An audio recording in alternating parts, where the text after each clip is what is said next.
네, 여러분들 그 설교 제목을 보면 눈치채셨겠지만, 요즘 오랜만에 관람객 1,000만 명을 넘긴 영화가 있었습니다. 제목은 왕과 사는 남자입니다. 내용은 여러분들 이제 영화를 보시면 알겠지만 어쨌든 단종 왕에 대한 내용입니다. 거기서 이제 모든 힘이 빠진 이 단종 왕을 대하는 세 명의 사람이 나오는데, 제가 영화를 보는데 이 세 명의 사람이 저는 굉장히 인상적으로 다가왔습니다. 첫 번째 먼저 다가왔던 사람은 약간 악역을 맡았던 한명회입니다. 배우는 유지태였는데, 수양대군의 책사이면서 이 단종 왕을 몰아내는데 1등 공신의 역할을 했던 사람입니다. 왕의 권위는 오직 자신에게 이득이 될 때에만 가치가 있다라고 여기는 굉장히 세속적이면서 실용적인 태도를 가진 사람이었습니다. 두 번째 눈여겨봤던 사람 중에 한 명은 금성대군입니다. 단종이 이제 복귀를 해야 되는데 그 복귀 운동을 하기 위해서 죽음을 무릅쓰고 왕을 지켰던 사람입니다. 그리고 마지막으로 거의 주인공이라고도 볼 수 있는 엄흥도입니다. 단종이 죽고 나서 시신을 거두는 자는 삼족을 멸하겠다라고 명령했는데, 그럼에도 불구하고 야밤에 몰래 시신을 거두어서 장례를 치르고 가족들과 산속으로 숨어버리는 이 세 사람의 모습을 보게 되었습니다.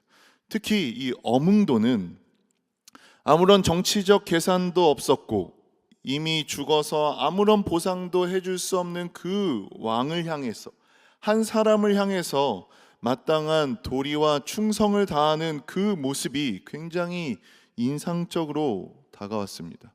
여기서 더 얘기하면 영화에 대한 스포가 되기 때문에 여러분 영화를 직접 보시면서 내용을 보시면 되겠습니다.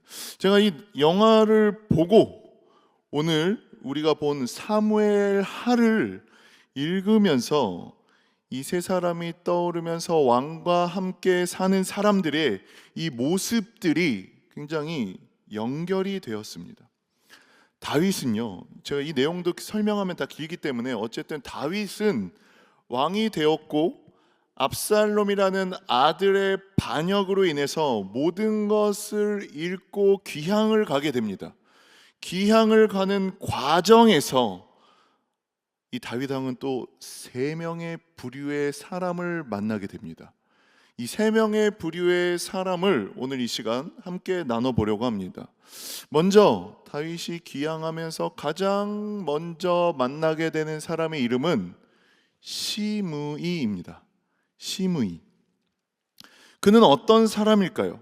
시므이는 다윗이 압살롬의 반역으로 인해서 도망갈 때에 다윗을 따라오면서 다윗을 저주했던 사람입니다. 그가 어떻게 저주했는지 굉장히 적나라하게 나와 있는 말씀을 사무엘하 16장 5절에서 7절인데, 이걸 조금 더 쉽게 보기 위해서 우리말 성경으로 함께 보도록 하겠습니다. 한번 같이 한번 읽어볼까요? 다윗 왕이 바후림에도 도착하자 사울 집안 사람 하나가 그곳에서 나왔습니다. 그 이름은 시므이요 게라의 아들이었는데 그는 나오면서 계속 저주를 퍼부었습니다. 그는 다윗의 좌우로 모든 군대와 호위병들이 있음에도 불구하고 다윗과 왕의 모든 신하들에게 돌을 던졌습니다. 시므이는 저주하며 이렇게 말했습니다. 떠나가거라 이 피비린내 나는 살인자야, 이 악당. 이렇게까지 저주했습니다. 다윗뿐만 아니라 모든 신하들에게 돌을 던지며 저주했습니다. 이 살인자야, 이 악당아, 이렇게 저주했습니다. 8절에 보면 더 거칠게 저주하는데요. 여호와께서 너가 사울의 집안에 흘린 피를 모두 내게 갚아 주시는 것이다. 내가 그의 자리를 차지했지만 여호와께서 이 나라를 내 아들 압살롬의 손에 넘겨주었다. 너가 피를 흘린 사람에게 너 악 때문에 스스로 죄악을 받는 것이다. 이렇게까지 저주합니다. 이렇게까지 지금 저주하고 있는 이유가 뭔가요? 시므이는 일단 베냐민 지파였기 때문입니다. 베냐민 지파는 사울 왕 바로 앞에 있었던 다윗 왕 앞에 있었던 사울 왕과 같은 지파가 베냐민 지파였습니다. 사울 왕조가 무너지고 다윗 왕조가 세워진 것에 대해서 분개한 그는 정치적으로 분노를 다윗 왕에게 지금 표현하고 있는 거라고 볼 수 있습니다. 그런데 꼭 그렇게만은 볼 수 없는 게, 이제 압살롬이 죽게 되자 다시 다윗이 성으로 복귀를 하게 되는데, 그때 시므이가 또 가장 먼저 나와서 다윗 왕을 도우면서 이렇게 얘기합니다. 사무엘하 19장 19절에서 20절입니다. 그가 이렇게 얘기합니다. 내 주께서는 제게 죄를 묻지 않으시기를 빕니다. 내 주 왕께서 예루살렘을 떠나시던 날 왕의 종이 저지른 잘못을 부디 기억하지도 마시고 마음에 담아두지도 마시기를 바랍니다. 왕의 종인 제가 죄를 지었습니다. 이렇게 죄를 고백합니다. 그러니까 지파의 복수라고 보기만은 참 애매한 것 같습니다. 그는 가장 먼저 나와서 사죄하는 모습을 봤을 때 참 똑똑하면서 재빠른 사람인 것 같다는 생각이 듭니다. 그런데 이렇게 생각해 봤어요. 또 다윗이 어떤 반역으로 인하여 망하게 되면 시므이는 어떻게 반응할까요? 또 다윗이 어렵게 된다면 저는 또 나와서 시므이는 다윗을 저주할 것 같습니다. 그렇지 않나요? 그런데 이런 비슷한 사람이 또 한 명 있습니다. 그 사람의 이름은 시바입니다. 이름부터 너무 이상하죠. 제가 이 발음이 어려워갖고 이게 히브리어 성경으로 조금 더 가까이 보면 치바가 더 맞는 것 같습니다. 찌바나 치바가 맞을 것 같은데 성경에서는 시바라고 전역하고 있습니다. 일단 이름부터 좀 문제가 있어요. 근데 이 내용을 쭉 같이 보다 보면 이 히브리 성경의 이 치바의 이름의 뜻은 식물이란 뜻인데 한글 이름의 더 뜻이 맞다라는 생각이 듭니다. 이 사람이 하는 행동을 보면요, 일단 이 시바라는 사람은 다윗 바로 앞에 왕이었던 사울 왕의 종이었습니다. 종. 그런데 사울 왕에게 아들이 있었는데 그 아들의 이름이 요나단이었죠. 사무엘상에 나와요. 요나단이었습니다. 그런데 그 요나단에게 아들이 있었는데 그 요나단의 아들의 이름이 무비보셋입니다. 무비보셋. 그런데 사울과 요나단이 전쟁으로 인해서 죽게 되었어요. 사울과 요나단이 전쟁으로 죽게 되었으면 그들에게 있었던 재산은 누구에게 가야 될까요? 그 아들인 무비보셋에게 가야겠죠. 그런데 그 재산이 종이었던 시바에게 갔어요. 시바에게 이 재산이 갔단 말이죠. 왜 그렇게 됐냐면 무비보셋은 장애가 있었기 때문입니다. 사무엘하 4장에 보면 사울과 요나단이 죽었다는 소식을 듣고 무비보셋이 5살일 때 유모가 안고 가다가 아이를 떨어뜨렸는데 그 다음부터 다리를 절게 되었습니다. 그 아들의 이런 장애를 틈타서 재산을 관리했던 종이었던 시바가 이 재산을 다 차지하게 된 겁니다.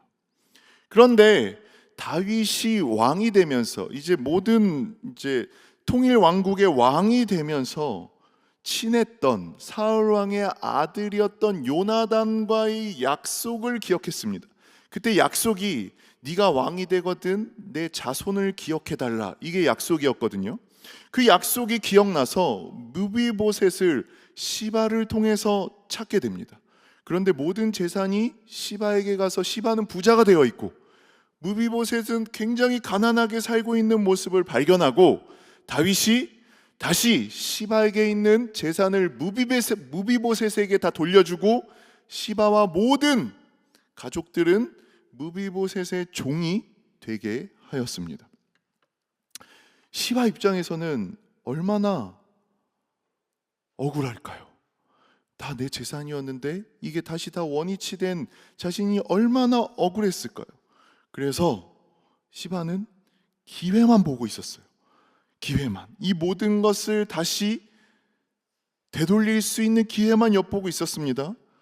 그러던 중에 압살롬의 반역으로 인해서 다윗 왕이 피난을 떠나게 되었다는 소식을 듣게 되었고, 시바는 떠나가던 다윗 왕을 찾아가서 떡과 포도주와 과일로 그에게 먹이면서 따라갑니다. 다윗 왕을 도왔어요. 그랬더니 다윗에게 궁금증이 생겼죠. 야, 너의 주인의 아들인, 아니 너의 주인인 무비보셋은 어디에 갔냐? 이렇게 묻습니다. 그랬더니 시바는 이렇게 대답합니다. 사무엘하 16장 3절. 같이 한번 읽어볼게요. 시바가 왕에게 대답하였다. 지금 예루살렘에 머물러 있습니다. 이제야 이스라엘 사람이 자기 할아버지의 나라를 자기에게 되돌려 준다고 생각하고 있습니다. 네. 이제 사울의 왕국의 자식에게 다시 왕권을 돌려줄 거라 생각하고 예루살렘에 머물면서 왕권을 노리며 지금 기다리고 있다라고 모략하고 있습니다. 이 모략에 의해서 다윗은 무비보셋에게 돌려줬던 재산을 다시 시바에게 돌려줍니다. 그런데 이제 다시 돌아올 때 무비보셋을 만나게 되는데 이게 왜 모략인지에 대해서 알게 될 겁니다. 그 내용은 우리 조금 뒤에 보도록 할게요. 그렇다면 시므이나 시바는 도대체 왜 이런 행동들을 할까요? 제가 전에 한번 잠깐 말씀드렸었는데 실존주의에 대해서 잠깐 얘기하면서 존재와 본질에 대한 얘기를 잠깐 했었어요. 물건으로 치면 의자가 있다고 쳐볼게요. 의자의 존재는 그 자체가 의자 자체가 바로 존재입니다. 그런데 그 의자의 본질은 사람이 앉을 수 있는 가구입니다.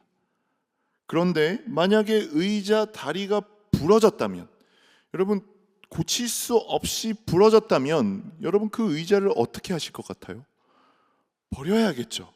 그러니까 물건은 본질을 상실하면 존재도 의미가 없어집니다. 그래서 물건을 얘기할 땐 본질이 존재를 앞선다라고 말합니다.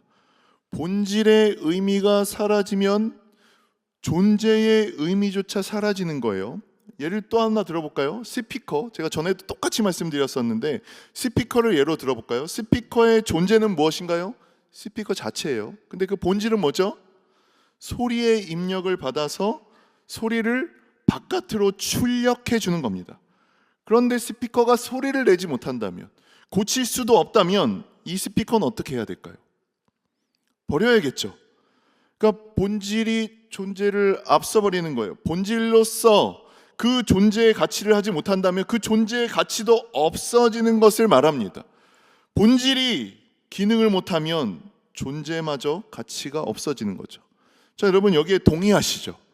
고장나서 버리는 물건.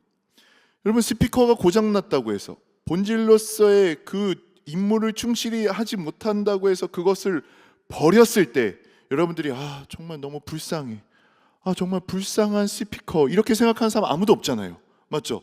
좀 아깝게 여길 수는 있지만 불쌍하다고 여기진 않아요. 그런데 인간에 대해서 한번 생각해 보세요. 인간에 대해서. 인간은 어떤가요? 인간은 본질이 없다고 해서 인간의 존재마저 부인할 수는 없습니다. 한번 자녀에 대해서 생각을 해보면, 여러분은 지금 자녀가 없지만 막 조카도 한번 생각해 보십시오. 조카. 잘나거나 못나거나 예쁘거나 못생기거나 무엇을 못한다고 해서 그를 버리지는 않습니다. 왜냐하면 자식은 그 존재만으로 의미가 있기 때문입니다. 제가 청년부에서 예를 들었었는지 제가 기억이 잘 안 나는데 2008년 베이직 올림픽이 있었어요. 그때 굉장히 핫한 배드민턴 선수가 한 명 있었습니다. 올림픽 때마다 스타 한 명씩 있잖아요. 그때 스타는 이용대였어요. 이용대가 그때 너무 잘생겨가지고 잘생긴 배드민턴 선수로 굉장히 핫했었습니다. 근데 제가 그때 2008년도에 약간 청년부 간사같이 약간 이렇게 섬기고 있었는데, 토요일날 이렇게 청년들하고 봉사를 하고 있다가 토요일날 저녁에 배드민턴 시합이 있었는데 이용대 선수가 출전하는 시합이 있었습니다. 청년들이 다 그 시합을 꼭 봐야 된다라고 난리가 났어요. 그래서 저희 집이 제일 가까웠기 때문에 약간 우리 집 가서 배드민턴을 봅시다.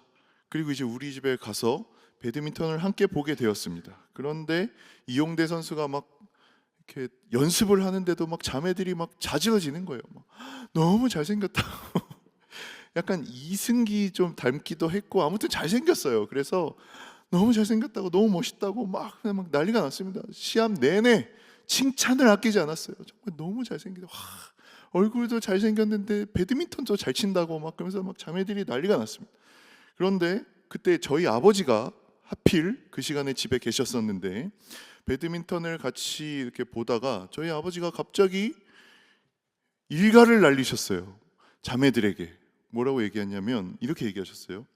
야, 우리 규섭이가 훨씬 잘생겼구만.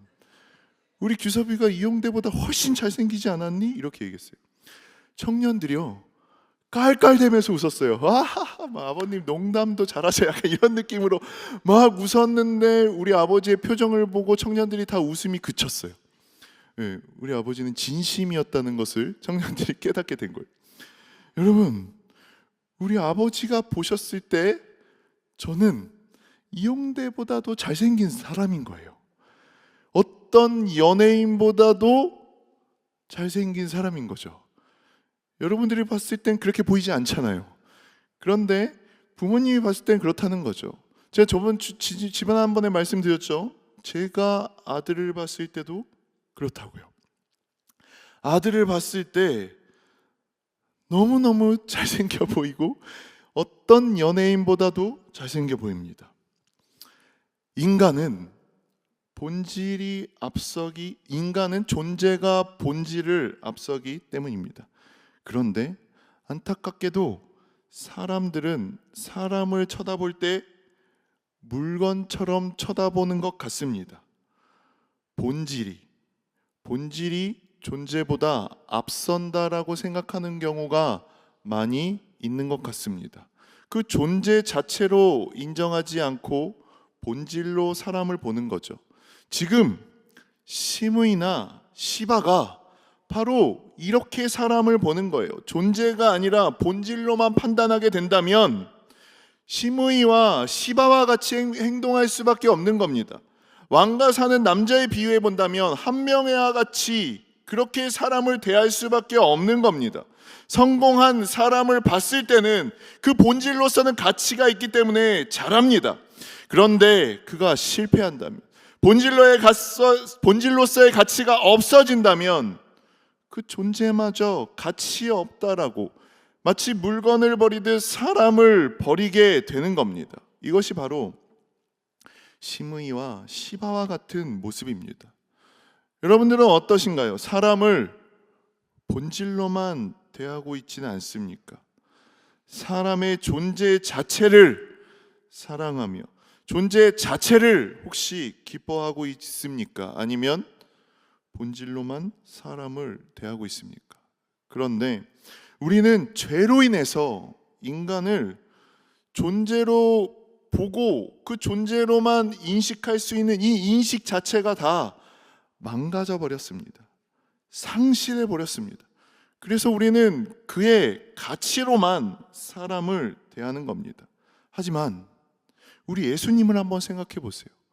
예수님은 사람을 오직 존재로만 인식하셨습니다. 존재로만 인식하셨어요. 왜요? 예수님은 우리를 사랑하셨기 때문입니다. 그 존재를 사랑하게 되면 사람을 존재로만 대할 수 있습니다. 우리 하나님은 인간을 사랑하셨기 때문에 존재 자체로 가치가 있다 여기셨습니다. 그래서 이렇게 말씀하세요. 로마서에 예수님은 우리가 아직 죄인 되었을 때에 우리를 위하여 죽으셨다라고 말하고 있습니다. 우리가 어떠함으로 인하여 우리를 위하여 죽으신 게 아니라 우리가 아직 죄인 되었을 때. 왜요? 하나님께서 우리를 사랑하시기 때문에, 하나님께서 우리에 대한 자기의 사랑을 확증하시기 위해서 우리가 죄인 되었을 때 우리를 위하여 죽으셨다라고 말씀하고 있습니다. 우리의 어떠함 때문에 사랑하신 것이 아니라 우리를 먼저 사랑하신 것입니다. 이것을 우리는 은혜라고 표현합니다. 존재 자체만으로 사랑받는 것, 존재 자체만으로 인정받는 것, 이것을 은혜라고 표현합니다. 이렇게 은혜를 깨닫고 은혜 가운데 매여 있는 왕을 맞이하는 또 다른 인물이 등장합니다. 이 사람이야말로 정말 왕과 사는 남자인데 이 사람의 이름은 무비보셋입니다. 무비보셋, 기억나시죠? 무비보셋. 예루살렘으로 다윗 왕이 복귀할 때 무비보셋이 왕을 맞이합니다. 시바가 버렸었잖아요. 그리고 그가 지금 왕이 되려고 한다라고 얘기했잖아요. 그런데 이 예루살렘으로 복귀하면서 무비보셋을 봤는데 무비보셋의 모습이요, 발도 씻지 않고 수염도 깎지 않고 옷도 빨지 않고 있었습니다. 이건 애도를 상징하는 거거든요. 왕이 떠난 날부터 그렇게 슬퍼했다라고 말하고 있습니다. 시바가 말했던 왕권을 차지하려고 했던 그런 배신자의 모습과는 달랐어요. 그래서 그런 무비보셋을 만나면서 다윗 왕이 묻습니다. 너는 왜 나와 함께 가지 않았었느냐? 너는 왜 나와 함께 가지 않았었어? 이렇게 묻습니다. 그랬더니 무비보셋이 대답합니다. 19장 26절 27절입니다. 같이 한번 읽어볼까요? 대답하되 내 주 왕이여, 왕의 종인 나는 다리를 잘므로 내 가게 양장을 지워 그 위에 타고 왕과 함께 가려 하였더니 내 종이 나를 속이고 종인 나를 내 주 왕께 모합하였나이다. 내 주 왕께서는 하나님의 사자와 같으시니 왕의 처분대로 하옵소서. 네. 이 말을 듣고 왕은 이제 시바와 재산을 다시 반으로 나누어 가지라고 명령합니다.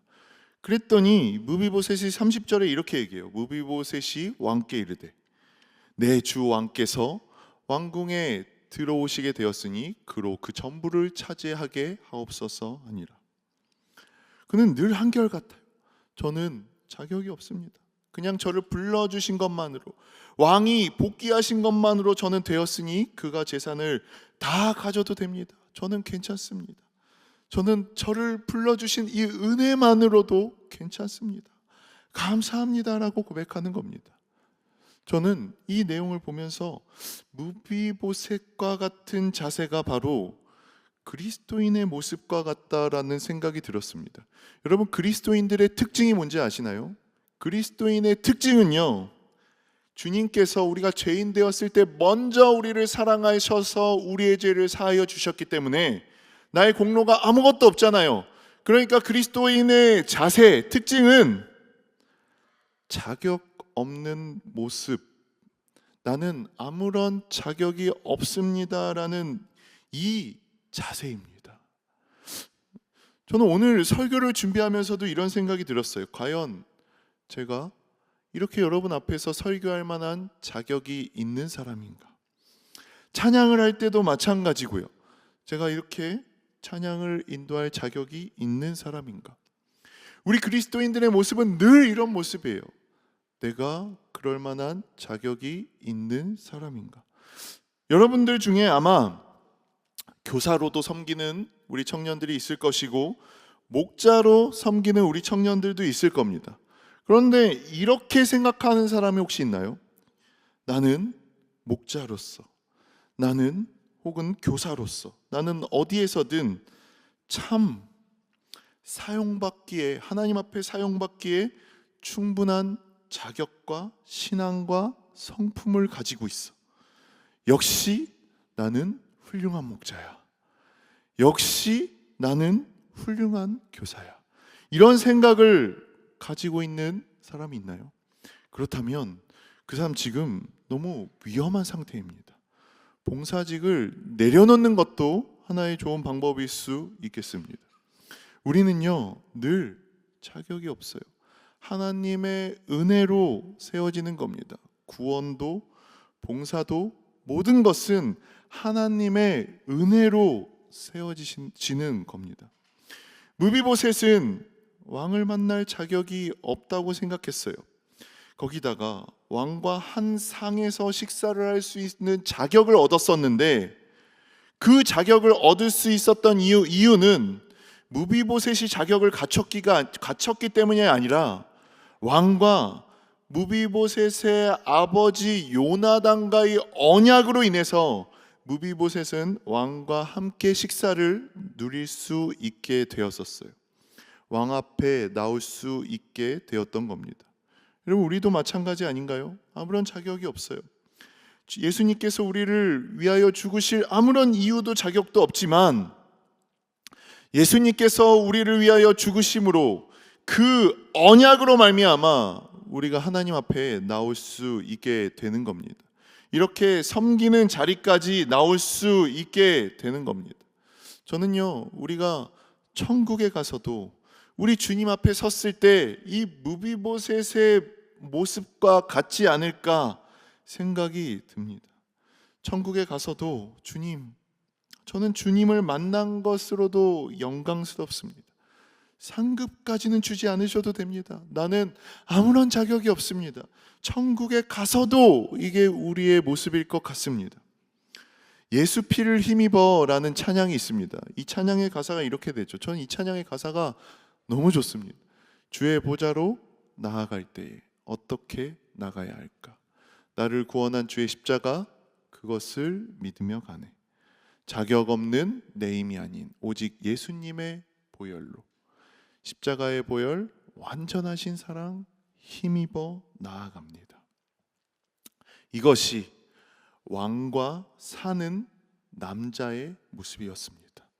무비보셋의 모습이었습니다. 자격 없지만 늘 그 옆에 있게 해주신 그 것만으로도 감사하며 겸손히 여기며, 그리고 섬기는 모든 섬김 가운데 그것이 모두 은혜임을 고백할 수 있는 그 모습, 그것이 왕과 사는 남자 무비보셋의 모습이었고, 주님을 왕으로 모시는 우리의 모습도 저는 이와 동일해야 된다라고 생각합니다. 그리고 이제 마지막으로 세 번째 사람의 모습이 있는데 바로 바르실레입니다. 바르실레는 어떤 모습이었냐면요, 사무엘하 17장 27절에서 29절을 보면 왕이 귀양 갈 때, 왕이 도망갈 때, 그때 27절에 마지막 보면 바르실레가 이제 이렇게 얘기합니다. 28절에 침상과 대야와 질그릇과 밀과 보리와 밀가루와 볶은 곡식과 콩과 팥과 이런 모든 것들로 왕과 왕의 신하들을 섬겨줍니다. 바르실레는 나이가 80세였어요. 압살롬을 피해 다윗 왕이 요단강을 건널 때에 그 요단강 동편이었던 마하나임으로 다윗이 오자 그를 공급했습니다. 그의 필요를 공급했어요. 그리고 이제 그가 다시 예루살렘으로 돌아갈 때 또 요단강을 건널 수 있게 배웅하고 있는 겁니다. 다윗 왕이 바르실레에게 이렇게 얘기합니다. 이제 나와 함께 예루살렘으로 가자. 내가 너를 섬기겠다. 공개하겠다. 가서 원하는 것을 다 주겠다. 그런데 바르실레는 이렇게 고백합니다. 거부합니다. 아니요, 저는 가지 않겠습니다. 제 나이가 80세인데 가봐야 왕에게 짐만 될 뿐입니다. 그리고 바르실레는 이렇게 고백합니다. 19장 36절입니다. 당신의 종은 왕을 모시고 요단을 건너려는 것뿐이거늘 왕께서 어찌하여 이 같은 상을 내게 갚으려 하시나이까? 저는 그냥 도울 뿐입니다. 상을 주지 않으셔도 됩니다. 지금까지의 사람들과의 모습과는 다릅니다. 왕이 기한할 때 대부분의 사람들은 무엇인가를 얻기 위해서 나왔습니다. 그런데 바르실레는 달랐어요. 다윗이 가장 힘들 때에 바르실레는 가서 다윗을 도왔습니다. 이 전쟁에서 최종적으로 다윗이 패한다면 바르실레는 그를 도왔다는 이유만으로 화를 당할 수도 있었어요. 그런데 이 모든 것을 무릅쓰고 도왔습니다. 지금 와서도 그 돕는 것으로 만족한다고 합니다. 다른 것은 필요 없다라고 말합니다. 바르실레가 왜 이렇게까지 했는지에 대한 이유는 정확히는 알 수 없습니다. 하지만 분명히 알 수 있는 것이 있습니다. 성경을 통해서 알 수 있는 것이 있는데, 사람을 본질로서가 아니라 존재로서 사랑하며 그 아름답게 그를 섬기며 나아갈 때 하나님께서는 그것을 기억하시고 그 사람을 반드시 축복하신다는 겁니다. 더 나아가서 바르실레는 그렇게 저를 축복하고 싶으시다면 제가 아닌 제 아들 김함을 축복해 달라고 합니다. 다윗은 바르실레의 그 유언, 그 얘기를 기억하고 더 나아가서 열왕기상 2장을 보면 솔로몬에게 유언하면서 이렇게 얘기합니다. 열왕기상 2장 7절입니다. 마땅히 길앗 바르실레의 아들에게 은총을 베풀어 그들이 내 상에서 먹는 자 중에서 참여하게 하라. 내가 내 형 압살롬의 낯을 피하여 도망할 때에 그들이 내게 나왔느니라. 이렇게 축복합니다. 그의 자녀들이 아버지의 선한 의도, 선의로 말미암아 축복을 받게 됩니다. 그럼 그와 반대로 저주했던 시므이의 결론은 어떻게 될까요? 시므이는 다윗의 아들 솔로몬 때 결국 죽게 됩니다. 솔로몬은 이렇게 말해요. 열왕기상 2장 44절입니다. 이 말씀 같이 한번 읽어볼게요. 시므이가 어떻게 되는지 읽어볼게요. 왕이 또 시므이에게 이르되 내가 내 마음으로 아는 모든 악 곧 내 아버지에게 행한 바를 내가 스스로 아나니 여호와께서 내 악을 내 머리로 돌려보내시리라. 네, 결국은 죽게 됩니다. 그렇게 저주하며 비난했던 사람은 그 저주를 고스란히 다시 본인이 받게 되고요, 축복했던 그 바르실레의 축복은 고스란히 자신에게 그리고 그 자녀에게까지 흘러가는 모습을 볼 수 있습니다. 여러분, 한번 우리의 모습을 돌아보면 좋겠습니다. 여러분은 어떤 사람입니까? 시므이와 같이, 시바와 같이 사람을 비난하고 비판하기에 급한 사람입니까? 아니면은 그 사람의 존재조 자체로 사랑하며 섬기기를 즐거워하는 사람입니까? 이 세 인물을 통해서 이제 결론을 맺고자 합니다. 제가 이 세 사람의 말씀을 준비하고 묵상하면서 제가 알게 된 것이 있습니다. 그 결론은 무엇이었냐면 모든 것은 하나님이 하신다라는 것입니다. 시므이를 한번 생각해 보자고요. 욕심을 따라 비판도 하고 자신의 욕심을 그냥 따라 살았어요. 시바도 마찬가지잖아요. 그냥 욕심을 따라 살았어요. 현재의 모습은 이렇게 악하게 사는데도 불구하고 남들보다 더 잘 사는 것처럼 보일 수 있어요. 하지만 시간이 지나자 하나님은 그들의 악행 그대로 갚아주세요. 무비보셋을 생각해 볼까요? 그는 굉장히 억울했잖아요. 육체의 아픔으로 인해서, 장애로 인해서 사람들에게 배신당했어요. 해명할 기회조차 없을 뻔했어요.